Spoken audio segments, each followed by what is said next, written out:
ദേഹാസ്വാസ്ഥ്യത്തെ തുടർന്ന് ആഴമുള്ള കിണറിൽ വീണയാളെ 12 മണിക്കൂറിന് ശേഷം ഫയർഫോഴ്സ് രക്ഷപ്പെടുത്തി.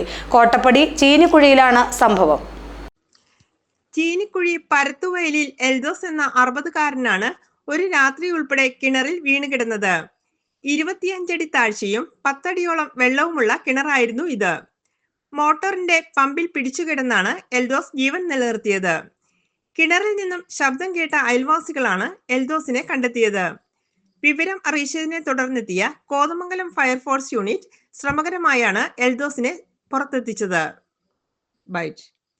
തിങ്കളാഴ്ച രാത്രി 8 മണിയോടെയാണ് എൽദോസ് കിണറിൽ വീണത്.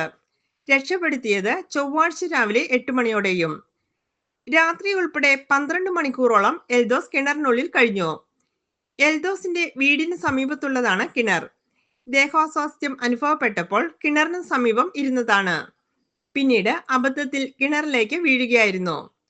ഫയർഫോഴ്സ് യൂണിറ്റിലെ ആബിദും സൽമാനുമാണ് കിണറിൽ ഇറങ്ങി വടവും വലയും ഉപയോഗിച്ച് എൽദോസിനെ കരക്കെത്തിച്ചത്.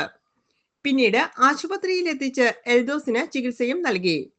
Assistant fire station officer Satheesh Jose, Sujith, Shaji, Rakesh, Rajeesh, Shamju, Binu തുടങ്ങിയവരും രക്ഷാപ്രവർത്തനത്തിൽ പങ്കെടുത്തു. GTV news Kothamangalam.